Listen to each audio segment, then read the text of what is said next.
రైట్‌గా ప్రధాని మోదీ చెప్పినట్టే అంతా ఆయన చెప్పారు. పహల్గామ్ దాడి తరువాత తప్పకుండా కూడా బదులు తీర్చుకుంటామంటూ కూడా బీహార్ పర్యటన ప్రసంగంలో ప్రధాని మోదీ ఆనాడు చెప్పారు. ఇవాళ మనం పొద్దున్న మొత్తం చూసేటప్పటికి కూడా పహల్గామ్ ఉగ్రదాడికి బదులుగా కూడా ప్రతీకారం తీసుకున్నారు. మన ఆర్మీ సైన్యం మొత్తం కూడా పాక్లో ఉన్న ఉగ్రవాద స్థావరాలపై దాడి చేశారు.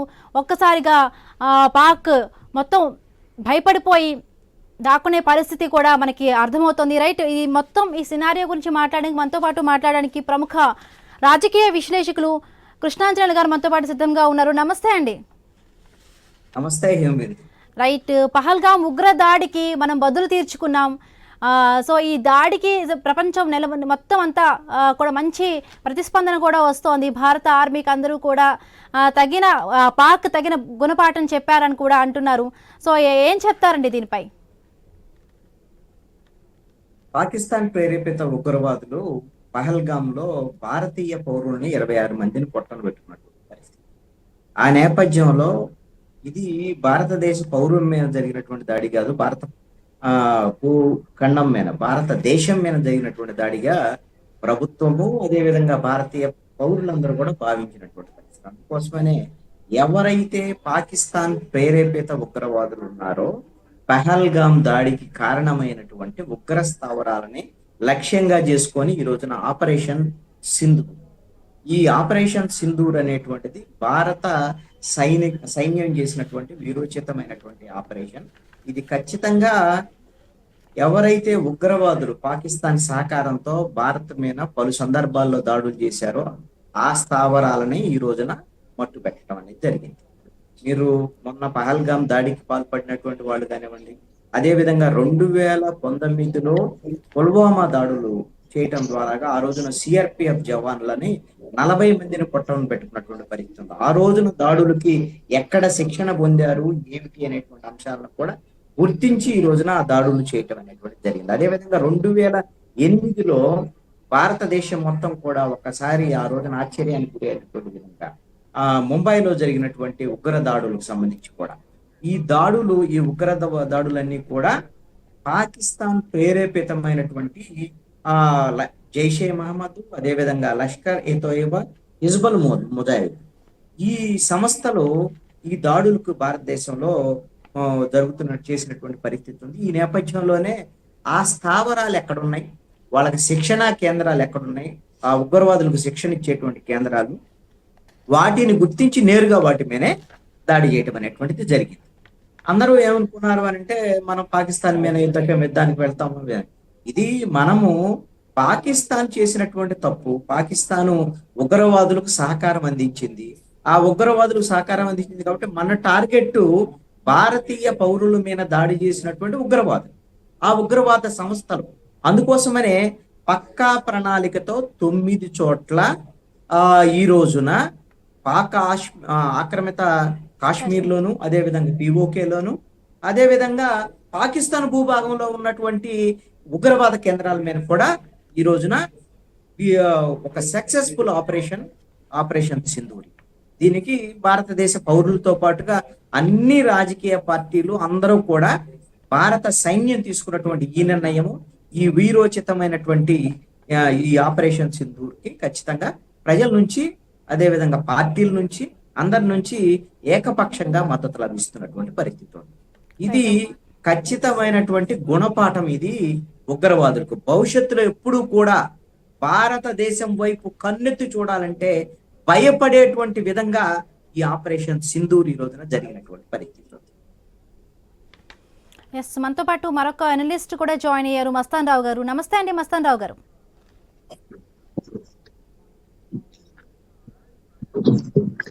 రైట్, మనతో పాటు మరొక గెస్ట్ కూడా జాయిన్ అయ్యారు, మస్తాన్ రావు గారు. నమస్తే అండి.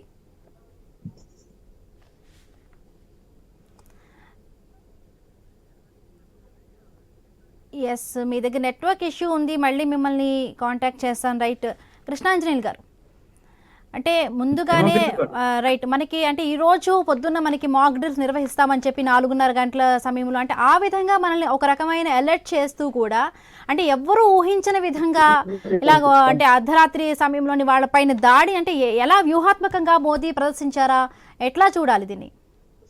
ఖచ్చితంగా ఇది వ్యూహాత్మకంగా భారత సైన్యము చేసినటువంటి వ్యూహాత్మక దాడి. తెల్లవారుజామున పాకిస్తాన్ కూడా ఆశ్చర్యానికి గురయ్యేటువంటి విధంగా వ్యూహాత్మకమైనటువంటి దాడికి భారత సైన్యం పాల్పడ్డటువంటి పరిస్థితి ఉంది. భారత ప్రభుత్వము భారత సైన్యానికి పూర్తి స్వేచ్ఛనిచ్చింది. పహల్గాం దాడికి ఖచ్చితంగా మనము సరైనటువంటి గుణపాఠం ఉగ్రవాదులకు చెప్పాల్సినటువంటి అవసరం ఉంది అనేటువంటిది. అందుకు అనుగుణంగానే ఆపరేషన్ సింధూరు అనేటువంటిది ప్రణాళిక రూపొందించి ఉగ్రవాద స్థావరాలను లక్ష్యంగా చేసుకొని మనం సైనిక దాడికి పాల్పడ్డటువంటి పరిస్థితి ఈ రోజున ఉంది. అయితే ఇక్కడ మాక్ డ్రిల్ కి సంబంధించినటువంటి విషయంలో చాలా ప్రాంతాలనే గుర్తించి మాక్ డ్రిల్ కూడా చేయాలని అనుకున్నారు ఈ రోజున. కానీ అక్కడ ఈ రోజున అనూహ్యంగా దాడులు జరిగాయి కాబట్టి పాకిస్తాను అదేవిధంగా పాక్ ఆక్రమిత కాశ్మీర్ POKలో జరిగినటువంటి ఈ దాడులు ఇవన్నిటి నేపథ్యంలో రెండు మరి కన్ఫ్యూజన్ ఉండకూడదు అనే దాని మీద ఇవి భారతదేశంలో ఎక్కడైతే మాక్ డ్రిల్స్ ఉన్నాయో మాక్ డ్రిల్స్ ని క్యాన్సిల్ చేసినటువంటి పరిస్థితి ఉంది. దీని మీద ఇంకా అవగాహన కల్పించేటువంటి విధంగా అన్ని రాష్ట్రాల్లో కూడా ఈ మాక్ డ్రిల్స్ భవిష్యత్తులో కొనసాగేదానికి అవకాశం ఉంటుంది. ఇక్కడ ఒకటి ఏమిటి అని అంటే ఇది పాకిస్తాన్ మీద జరిగినటువంటి దాడి కాదు. ఇది మనం యుద్ధానికి మనమేం కవింపులకు వెళ్ళటం లేదు. ఒక రకంగా ఇదేంటంటే మనం చాలా స్పష్టంగా ఉగ్రవాద స్థావరాల మీద మాత్రమే దాడి చేయటం అనేటువంటి జరిగింది. ఈ నేపథ్యంలో ఇతర దేశాలకు సంబంధించి ప్రపంచ దేశాలన్నీ కూడా ఈ ఉగ్రవాద చర్యలను అన్ని దేశాలు వ్యతిరేకిస్తుంది. ఇప్పుడు అలాంటి ఉగ్రవాదాన్ని పెంచి పోషిస్తున్నటువంటి పాకిస్తాన్ ఈ రోజున ఆందోళన చెందుతున్నటువంటి పరిస్థితి ఉంది. అందుకనే పాకిస్తాన్ భూభాగం మీద కానీ పాకిస్తాన్ ప్రజల మీద కానీ మనం సైనిక స్థావరాల మీద కానీ మనం దాడి చేయలేం. ఈ విధమైనటువంటి అనైతికమైన చర్యలకు మనం వెళ్ళాలి. మనం వెళ్ళిందంతా కూడా పాక్లో షెల్టర్ తీసుకొని అక్కడ ఉగ్రవాద కార్యకలాపాలు నిర్వహిస్తూ అక్కడ శిక్షణా కేంద్రాలు ఏర్పాటు చేసుకున్నటువంటి వాటి మీద లష్కర్ ఏ తోయిబా కానీ జైషే మహమ్మద్ కానీ హిజాబుల్ ముజాహిద్ కానీ వాటి మీద ఆ ఉగ్ర స్థావరాల మీద మాత్రమే లక్ష్యంగా చేసుకొని వాటి మీద దాడి చేయటువంటి జరిగింది. చనిపోయినటువంటి వాళ్ళు కూడా ఉగ్రవాద నాయకులు. కాబట్టి ఇది ఖచ్చితంగా పహల్గాము దాడి, అదేవిధంగా ఆ దాడిలో భర్తలను కోల్పోయినటువంటి మహిళలు ఈ రోజున ఆ మహిళలు ప్రతీకారం తీర్చుకోవడానికి చిహ్నంగా ఆపరేషన్ సింధూర్ అనేటువంటి పేరు కూడా పెట్టడం అనేటువంటిది జరిగింది. ఈ విషయంలో అయితే మరి పాకిస్తాను ఎలా రెస్పాండ్ అవుతుంది ఏంటి చూడాలి. అమెరికా వంటి దేశాలు కూడా చాలా స్పష్టంగా దీని మీద రెస్పాండ్ అయ్యాయి. పాకిస్తాను దీని మీద మళ్ళీ తిరిగి ఏమి దాడులకు కానీ లేకపోతే ప్రతీకార దాడులకు కానీ వెళ్ళకూడదు అనేటువంటి విషయాన్ని సూచన చేసింది అమెరికా కూడా. ఎందుకు అని అంటే భారత్ సైన్యం చేసినటువంటి దాడి ఉగ్రవాద స్థావరాల మీద. కాబట్టి పాకిస్తాను మీరు ఉగ్రవాదులకి సపోర్ట్ చేయనటువంటి పరిస్థితి ఉంటే పాకిస్తాను ఈ రోజున ఉగ్రవాదులకు సపోర్ట్ గా మరి భారత్ మీద ప్రతీకార దాడులకు వీటికి దిగకుండా మేము పాకిస్తాన్ ప్రభుత్వం కానీ పాకిస్తాన్ సైన్యం కానీ మేము ఉగ్రవాదులకు సపోర్ట్ చేయబోం అనేటువంటి సంకేతాన్ని ఇవ్వాల్సినటువంటి బాధ్యత వాళ్ళ మీద ఉంటుంది. ఇది ప్రపంచ దేశాలన్నీ కూడా ఈ విధమైనటువంటి సూచనలు చేస్తున్నాయి. అలా కాదు అని మేము ఉగ్రవాదులు మీద మీరు ఎలా దాడి చేస్తారు అని ఉగ్రవాదులకు మద్దతుగా పాకిస్తాన్ ముందుకు వస్తే భవిష్యత్తులో నష్టపోయేది పాకిస్తానే. ఎందుకోసమంటే ఇప్పటికే సింధు నది జలాల నిలుపుదల వ్యవహారం వీటి వల్ల అక్కడ ఉండేటువంటి ప్రజలు మంచినీటి సమస్యని, అదేవిధంగా రేపు ఖరీఫ్ సీజన్ లో సాగునీటి సమస్యని అక్కడ పాకిస్తాన్ ప్రజలు ఎదుర్కొనే దానికి అవకాశం ఉంది. మరి ఈ నేపథ్యంలో పాకిస్తాన్ ప్రజల నుంచి కూడా వ్యతిరేకత వస్తుంది. అక్కడ రాజకీయ పార్టీల నుంచి కూడా పాకిస్తాన్ ప్రభుత్వ నిర్ణయాలు, మిలిటరీ నిర్ణయాల మీద వ్యతిరేకత వస్తున్నటువంటి పరిస్థితి ఉంది. కాబట్టి బహుశా మరి పాకిస్తాను ఈ విషయంలో మరి ఆచితూచి వ్యవహరిస్తుందని నేను అనుకుంటున్నాను. మస్తాన్ రావు గారు, గుడ్ ఈవినింగ్ అండి. ఇంత క్లిష్టమైన ఆపరేషన్ కి అంటే ఆపరేషన్ సింధూర్ అనే పేరు పెట్టడం, అదేవిధంగా ఇద్దరు మహిళా అంటే అధికారులు, ఇప్పుడు కల్నల్ సోఫియా, అదేవిధంగా వింగ్ కమాండర్ వికాస్ సింగ్, వీళ్ళిద్దరిని కూడా మొత్తం ఈ ఆపరేషన్ కి ఒక సారథ్యం వహించే విధంగా పెట్టడం అంటే ఎలా చూడాలి? అంటే ఒక ప్రతీకారంకి బదులుగా మనం ఇచ్చే ఒక ఆన్సర్ లాగా చూడాలా? ఎట్లా అండి ఈ వ్యూహం ఉంది వీళ్ళది? ప్రేక్షకులకు ప్యానెల్లో ఉన్న ఇతర పెద్దలకు కూడా వినిపిస్తుందా మేడం? వినిపిస్తుందండి. ఇప్పుడు ఆపరేషన్ సింధూర్ అని పెట్టడంలోనే మన భారతీయుల ఎమోషన్స్ ఏంటంటే భర్తలను భార్యల కళ్ళ ఎదుటే చంపివేయటం అనేది చాలా హృదయ విదారకమైన అంశం. సో దానికి పాకిస్తాన్ ఏదైతే ఉగ్రవాదం ప్రేరేపించిందో దానికి సంబంధించి పాకిస్తాన్ కి గుణపాఠం చెప్పాలనే ఉద్దేశంతో, అదేవిధంగా భారతీయులందరూ కూడా ముక్త కంఠంతో కోరుతా ఉన్నారు పాకిస్తాన్ కి ఈ విధమైన కిరాతకానికి దురాఘాతానికి పాల్పడింది కాబట్టి గుణపాఠం చెప్పాలి. దానిలో భాగంగానే మన దేశాధినేతలైన వాళ్ళు కూడా దానికి ఆపరేషన్ సింధూర్ అనేది కూడా పేరు పెట్టడం జరిగింది. దానికి సంబంధించి ఈ రోజు తెల్లవారుజామున 1:40 నుంచి ప్రారంభమైన ఈ ఏదైతే ఆపరేషన్ సింధూర్ లో మన భారత త్రివిధ దళాలు కలిసి ఏ విధంగా పాకిస్తాన్ కి తగిన గుణపాఠం చెప్తున్నాయో వాళ్ళందరూ కూడా హర్షాద్రేకాలు వ్యక్తం చేస్తా ఉన్న పరిస్థితి. ఇంకోటి కూడా భారతదేశం ఏంటంటే ప్రపంచ దేశాలకు చాటి చెప్తా ఉంది, మేము భారతీయ పౌరులకు, పాకిస్తాన్ పౌరులకు కానీ అదేవిధంగా అక్కడ నివాస ప్రాంతాలకు కానీ లేదంటే వాళ్ళకి సంబంధించిన ఏదైతే స్థావరాలకు సంబంధించి కానీ మేము వాటి జోలికి పోవట్లేదు. ఏదైతే పాకిస్తాన్ ట్రైనప్ చేస్తా ఉంది ఉగ్రవాద సంస్థ హెడ్ క్వార్టర్స్ కావచ్చు, వాళ్ళకి సంబంధించిన శిక్షణా శిబిరాలకు సంబంధించి కావచ్చు, దాదాపు 21 శిక్షణా శిబిరాలని మేము గుర్తించడం జరిగింది. అటు పాకిస్తాన్ లో కానీ ఇటు పాక్ ఆక్రమిత కాశ్మీర్ లో కానీ వాటి మీద మాత్రమే మా టార్గెట్ చేపట్టడం జరిగింది అనేది 1-2 సార్లు స్పష్టం చేస్తా ఉంది. ఇంకోటి ఏంటంటే పాకిస్తాన్ పౌరులు మా లక్ష్యం అనే విషయం కూడా ప్రపంచ దేశాలకు చాటి చెబుతున్న పరిస్థితి కూడా మనం ఇక్కడ చూడొచ్చు. ఇప్పుడు ఏదైతే మనకి భారతదేశం మొత్తానికి ప్రపంచ దేశాల్లో మన పాకిస్తాన్ ఏంటంటే పహల్గాం దాడి జరిగిన తర్వాత నుంచి కూడా మనం అంశాలన్నింటినీ పరిశీలిస్తే అసలే పాకిస్తాన్ ఆర్థిక సంక్షోభంలో కొట్టుమిట్టాడుతుంది. ఓ పక్కన IMF రుణం కోసం ట్రై చేస్తుంటే మన భారతదేశ ప్రతినిధులు వెళ్ళి IMF కూడా చెప్తా వస్తే అది వాళ్ళ దేశానికి కాకుండా వాళ్ళు ఉగ్రవాదాన్ని ప్రోత్సహించేందుకు కూడా వినియోగిస్తున్నారు కాబట్టి మీరు 1-2 సార్లు ఆలోచించుకోవాలని చెప్తున్నారు. రెండోది ఏంటంటే మనకి ఫైనాన్షియల్ టాస్క్ ఫోర్స్ అనేది అంతర్జాతీయంగా ప్యారిస్ కేంద్రంగా పనిచేస్తాం. అది కూడా కొంత పాకిస్తాన్ కి ఆర్థికంగా ఎయిడ్ ఇచ్చే అంశాలు అక్కడికి కూడా వెళ్ళి తేటతల్లం చేస్తా ఉంది భారత్. అంటే అటు ఆర్థికంగా పాకిస్తాన్ ఎటువంటి పురోగతి లేకుండా అటు రుణాలు కూడా అంతర్జాతీయ సమాజం నుంచి రాకుండా చూస్తా ఉంది. మరోవైపు చూస్తే నిన్న భద్రతా మండలిలో సమావేశం జరిగితే అటు ఏదైతే భద్రతా మండలిలో శాశ్వత సభ్య దేశాలు ఉన్నాయో అటు గ్రేట్ బ్రిటన్ కావచ్చు, జర్మనీ కావచ్చు, వీటన్నిటికి సంబంధించి శాశ్వత సభ్య దేశాల దగ్గర కూడా మన వాదన వినిపించడంతో పాకిస్తాన్ ప్రతినిధి ఎవరైతే అతను అక్కడ ఆసిమ్ ఇఫ్తికార్ అతను ఒక వాదన తీసుకొచ్చాడు. భారతదేశం మా మీద దాడులకు ప్రయత్నిస్తా ఉంది, మాకు సంబంధించి అనేక నిబంధనలు చేస్తా ఉంది, మమ్మల్ని రెచ్చగొడతా ఉంది, కవింపు చర్యలు పాల్పడతా ఉంది. నిజానికి పహల్గాం దాడి మాకు సంబంధం లేకపోయినా మాకు రుద్దుతోందని చెప్పకపోతే మరి మీరు క్షిపణులు ఎందుకు ప్రయోగిస్తున్నారు, మీరు ఎందుకు నిబంధనలు భారత్కు వ్యతిరేకంగా చేస్తా ఉన్నారు, మరి ఉగ్రవాదాన్ని ఎందుకు ప్రోత్సహిస్తున్నారు అనేది వాళ్ళని క్వశ్చన్లు వేసేసరికి అతను ఏం మాట్లాడలేని పరిస్థితి.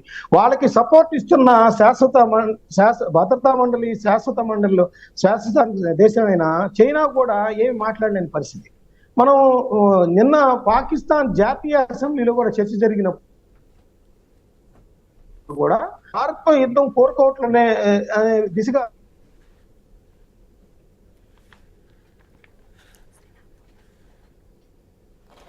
రైట్.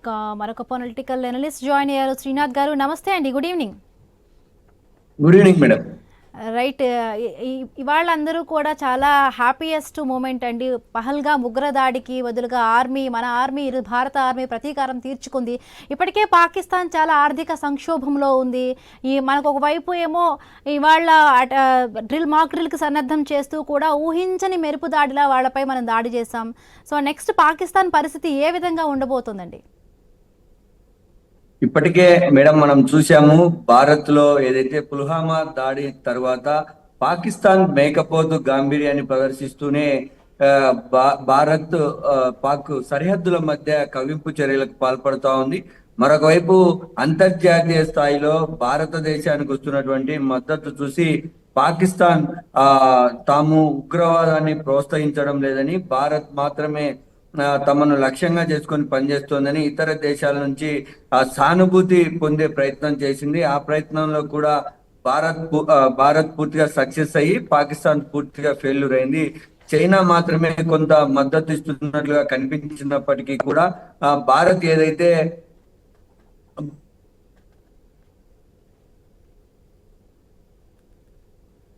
భారత్ ఏదైతే అంతర్జాతీయంగా ఉన్నటువంటి దేశాలకు సంబంధించినటువంటి సమాచారం ముందుగానే ఇచ్చి దాడికి చేయాల్సినటువంటి అంశాలపైన మాట్లాడినటువంటి సందర్భంలో పాకిస్తాన్ ఎత్తుగడలను భారతదేశం ఇతర దేశాల ముందు ఉంచగలిగింది. అది చాలా సక్సెస్ఫుల్ గా భారతదేశం పాకిస్తాన్ ను దోషిగా నిలబెట్టగలిగిందని చెప్పవచ్చు.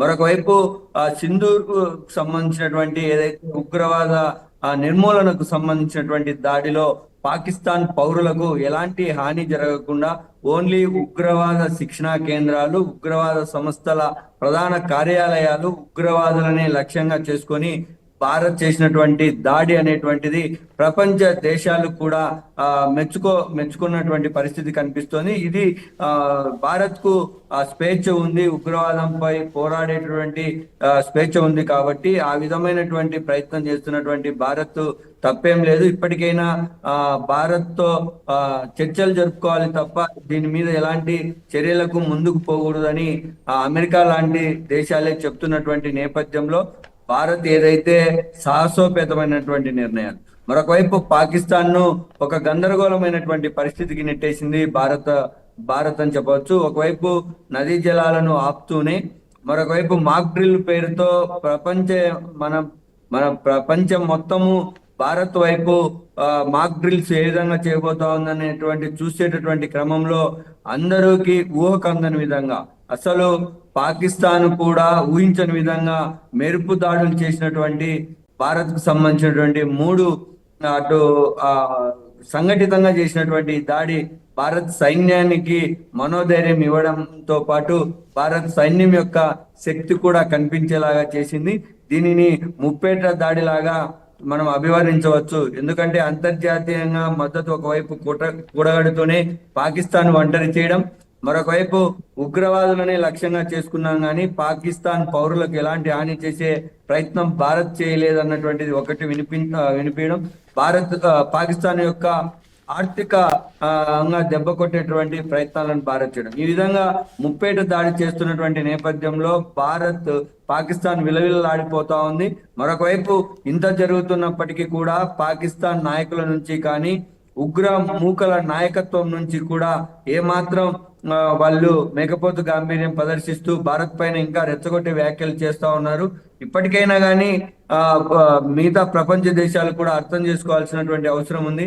పాక్ ఎలాంటి పరిస్థితుల్లో ఎలాంటి చర్యలకు ఎలాంటి కవింపు కార్యక్రమాలకు పాల్పడుతుందో అర్థం చేసుకోవాల్సినటువంటి అవసరం ఉంది మేడం. ఎస్ కృష్ణాంజలి గారు, కీలకమైనటువంటి విషయం ఏంటంటే వాస్తవంగా పుల్వామా దాడి మన పహల్గాం దాడి అప్పుడు 26 మంది భారత పౌరులను చంపేటువంటి క్రమంలో ఉగ్రవాదులు చేసినటువంటి కుట్ర ఏంటి అని అంటే హిందువులు అంటే మతం అడిగి మరీ చంపటం వెనక వాళ్ళ వ్యూహం ఏంటంటే భారతదేశంలో ఉండేటువంటి ప్రజల మధ్య అంతరాలు సృష్టించాలి అనేటువంటిది లక్ష్యంగా వాళ్ళు చేసుకుంటారు. ఆ రోజున అంటే భారతదేశంలో ఉండేటువంటి హిందూ, ముస్లిం, క్రిస్టియన్ వీళ్ళ మధ్య ఘర్షణలు సృష్టించేటువంటి కుట్రలో వాళ్ళు చేసినటువంటి పరిస్థితి ఉంది పహల్గాం దాడి నేపథ్యం. ఇప్పుడు భారత్ ఆపరేషన్ సింధూర్ నేపథ్యంలో వాళ్ళకి తగిన బుద్ధి చెప్పటమే కాకుండా ఒక సంకేతాన్ని కూడా ఉగ్రవాదులకి భారత ప్రభుత్వం ఇచ్చింది. అదేమిటి అని అంటే ఈ ఆపరేషన్ సంబంధించినటువంటి వ్యవహారాలను కానీ వాళ్ళకి నాయకత్వం వచ్చినటువంటి వాళ్ళు 2 మహిళలు, అదే విధంగా ముస్లింలు కూడా కీలకమైనటువంటి నాయకత్వం వచ్చినటువంటి వాళ్ళలో ఉన్నటువంటి పరిస్థితి. అంటే భారత్ లో మేము భిన్నత్వంలో ఏకత్వం కలిగేటువంటి విధంగా భారతీయ ప్రజలందరూ కూడా మేము ఏకతాటిపై ఉన్నాం, మీ ఉగ్రవాదులు చేసేటువంటి కుట్రలను మేము ఖచ్చితంగా ఛేదిస్తాం అనేటువంటి విషయాన్ని ఒక స్పష్టమైనటువంటి సంకేతాన్ని భారతదేశ సైన్యము, భారతదేశ ప్రభుత్వము ఉగ్రవాదులకు ఇచ్చినటువంటి పరిస్థితి ఉంది. భవిష్యత్తులో ఎప్పుడు కూడా ఇక భారతదేశం వైపు కానీ భారతదేశ పౌరుల వైపు కానీ ఉగ్రవాదులు చూడాలంటేనే భయపడేటువంటి విధంగా ఈ రోజున జరిగినటువంటి 9 ప్రాంతాల్లో జరిగినటువంటి అంటే కృష్ణాంజలి గారు, సింధూర్ ఆపరేషన్ పై ప్రపంచ దేశాలందరూ కూడా స్పందిస్తూ ఉన్నారు. అంటే అమెరికా కూడా స్పందించింది దీనిపైన. అంటే పాక్ అంటే భారత్ పై ఎట్టు కూడా ప్రతీకార చర్యకు దిగవద్దు అంటూ కూడా మాటలు చెప్పింది. బట్ దీన్ని అంటే పాక్ తీసుకుంటుందా, తోకముడుస్తుందా మనం చేసిన దాడులకి? ఎట్లా ఉండబోవచ్చండి? అంటే పాకిస్తాన్ కి ఒక సమస్య ఉంటుంది. ఇప్పుడు ఈ విధమైనటువంటి దాడి ఇప్పుడు మన భారత సైన్యం చేసినటువంటి దాడి పాకిస్తాన్ భూభాగంలో కూడా జరిగింది, పాక్ ఆక్రమిత కాశ్మీర్ లో కూడా జరిగింది. అయితే పాక్ భూభాగంలో జరిగినప్పటికీ కూడా అక్కడ ఉండేటువంటి సైనిక స్థావరాల మీద దాడి చేయలేం మనం, అక్కడ ఉండేటువంటి సామాన్య పౌరుల మీద మనం దాడి చేయలేం, మన సైన్యం దాడి చేయాలి. దాడి చేసిందంతా ఎక్కడ? పాకిస్తాన్ భూభాగంలో ఉన్నటువంటి